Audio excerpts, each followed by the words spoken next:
Hello, welcome back, and of course, if you're new to this channel, welcome. My name is Tracy, and in this video, I'm going to tell you all about Bobby Mackey's music world in Wilder, Kentucky, which is not just a honky-tonk. It is also the home of numerous spirits, and possibly the portal to hell. So stay tuned.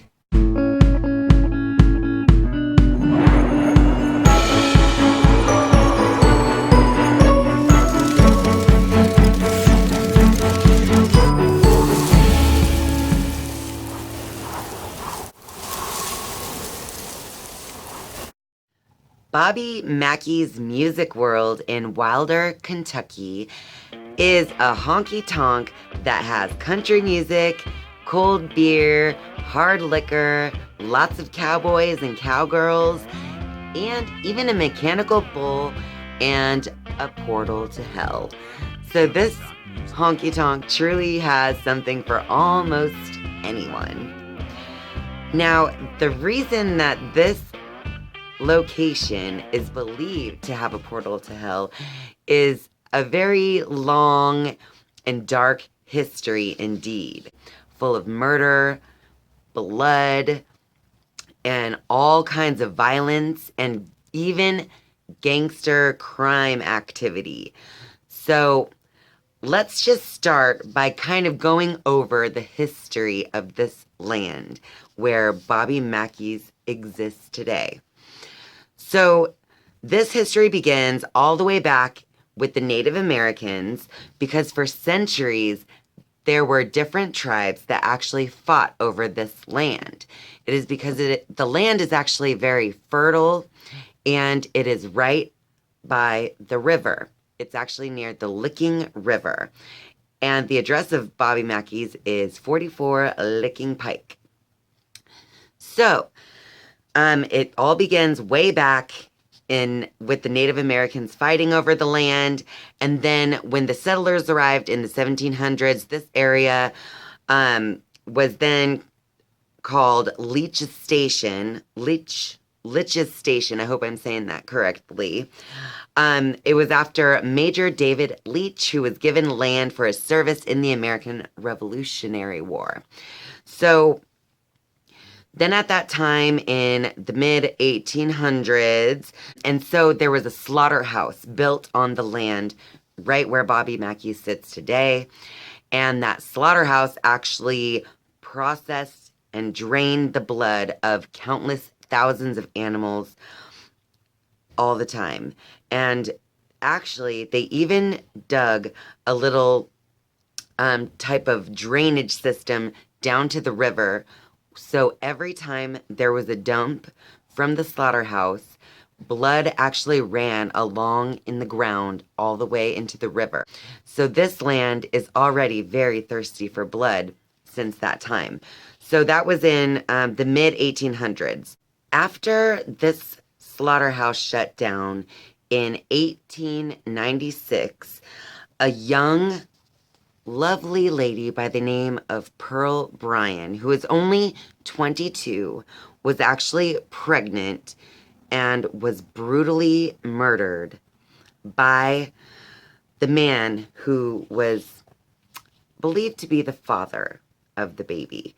Now, Pearl was actually decapitated near the site of this slaughterhouse, and legend has it that the two men involved in her murder actually took her decapitated head and offered it down the slaughterhouse drain to the river as some kind of sacrifice to Satan, and therefore begins the portal to hell.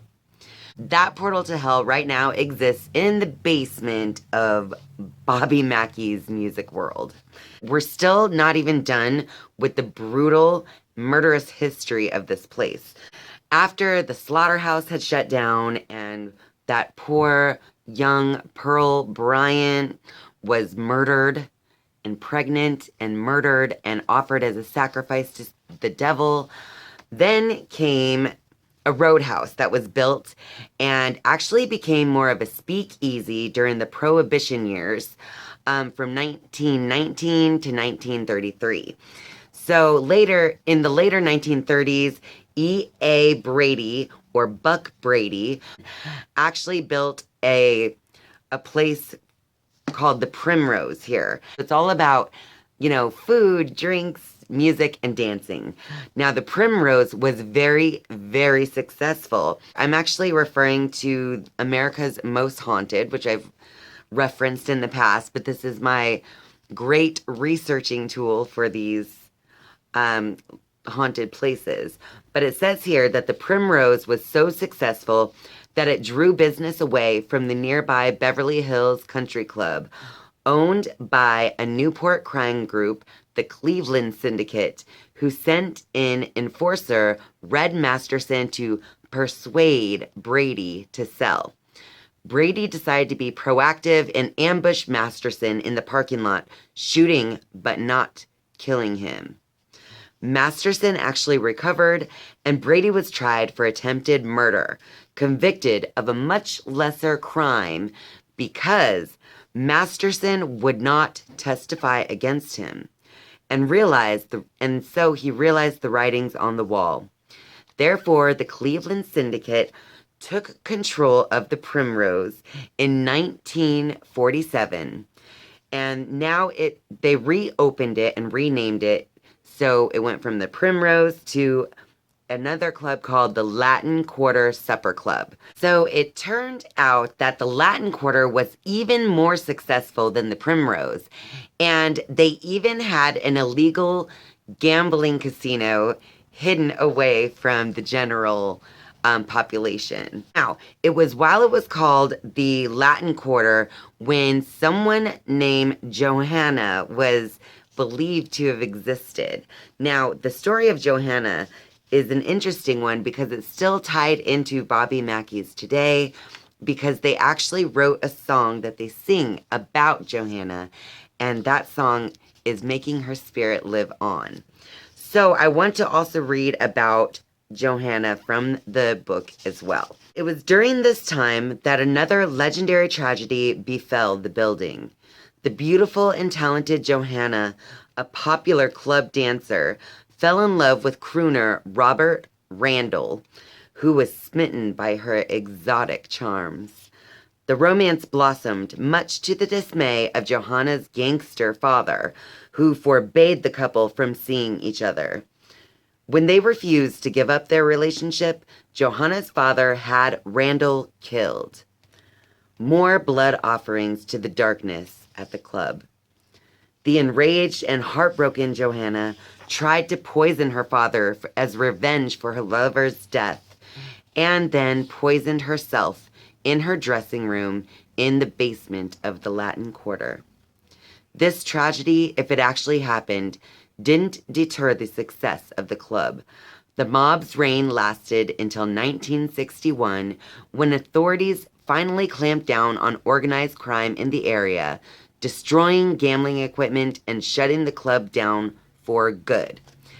Now, after the Latin Quarter shut down because of the organized crime kind of being busted up in the area, it just kind of moved on to different seedy bars here and there. So regional country music star Bobby Mackey bought the place in spring of 1978. So really, he bought it because he just wanted a place with live music, a fun atmosphere, and he just wanted to perform for all of his fans anytime that he felt like it, and just in a very intimate atmosphere where they're all having a great time. But there is a lot of stuff that goes on in Bobby Mackey's that isn't as merry as having a good time and dancing to some fun music. There have been so many paranormal experiences at Bobby Mackey's that, again, it's been visited by many televised ghost investigators, such as Ghost Adventures. Ghost Adventures actually did their very first episode at Bobby Mackey's, and it was so creepy that Nick Groff actually said at that time that he never wants to go back to Bobby Mackey's because he was actually afraid for the well-being of his family because he felt as though a darkness lingered over him after leaving the site.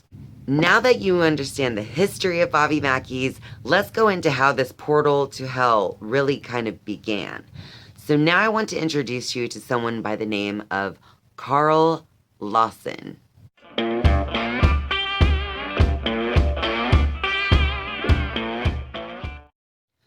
Carl Lawson lived in a small house on the far edge of the parking lot of where Bobby Mackey sits today. And so as a teenager, Carl always worked at the bar, at all the bars that kind of went through during his time there. When Bobby Mackey bought the place, Carl Lawson actually approached him and asked if he could use his services. And so Bobby Mackey decided to hire Carl Lawson, and therefore Carl had decided to move into the apartment up above the bar. So he actually lived and worked at Bobby Mackey's Music World. Now, it has been said that Carl Lawson could have been possessed by a dark entity because a lot of strange things happen around Carl. The thing that is most sad about his life is that he ended up being an alcoholic and had just kind of lived alone up above this bar the whole time. And he was tormented by demons and the ghosts of the place. Now, according to Carl Lawson's story, he states that a ghost of a woman kept coming to him and coming to him and coming to him. And so finally he decided to follow the woman. And then he realized that he should begin digging in the basement, which is where this ghostly woman led him.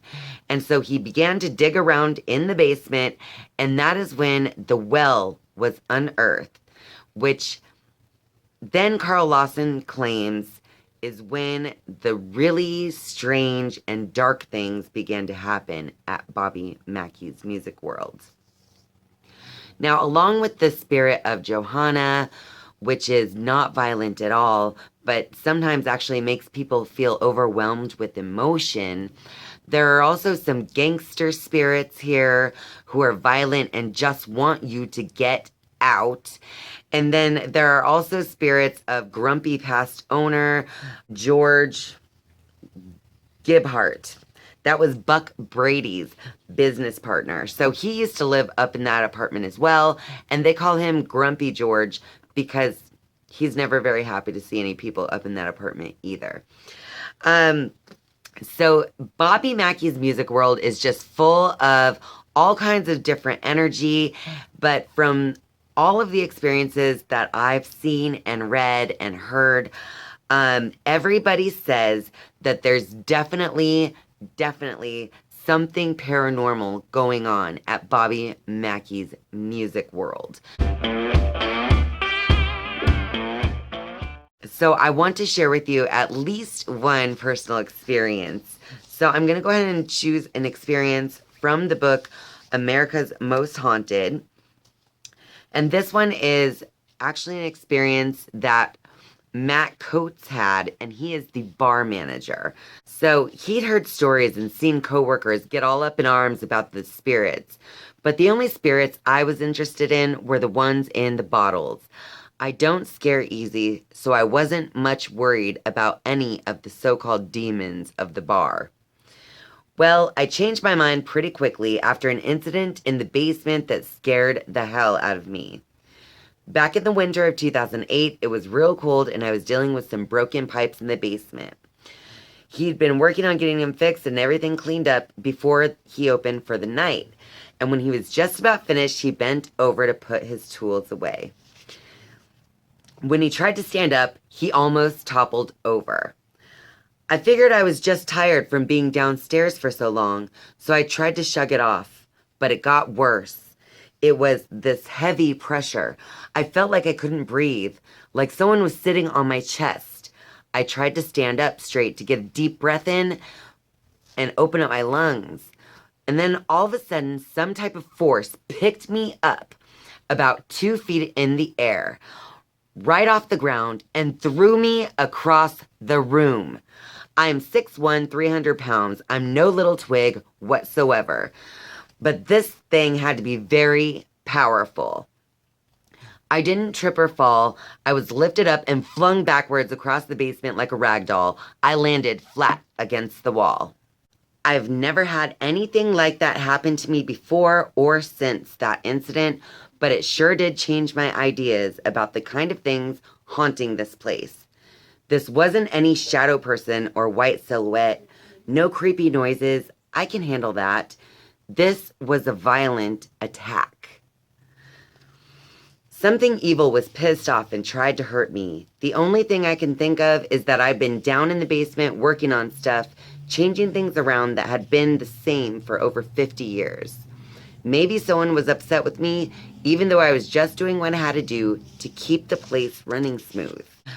That is so creepy. So he claims that while he was in the basement, he suddenly felt like he was being compressed down as he bent down until suddenly an unseen force lifted him off the ground and literally flung him across the room until he hit the wall.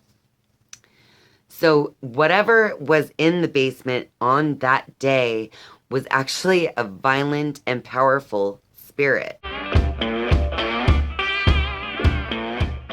Wanda Kay is kind of like the ghost expert and coordinator of the place.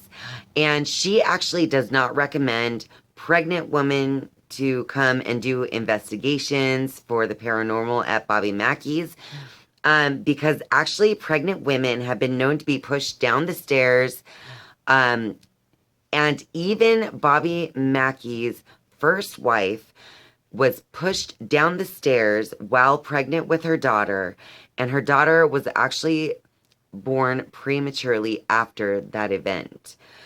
Some people actually get scratches on their body as well at Bobby Mackey's, but some people don't experience anything at all. But basically, Bobby Mackey's is a paranormal hotspot, and there are lots and lots of other stories, again, coming out of Bobby Mackey's. So if you're interested in some paranormal places, that might be a place to check it out. I don't know if I'd ever want to go there just because of the whole portal to hell thing. It just doesn't sound like something I like to really open myself up to. After kind of researching the history of Bobby Mackey's and hearing all the different stories and all of the different characters that have been through there throughout the centuries, I kind of believe that it is actually possible that this is some type of energy vortex, maybe even for like negative energies, which could be why it's called the portal to hell. So I want to know what you guys think about Bobby Mackey's. Do you think that it's possible to be so dark that it could actually really be such a portal?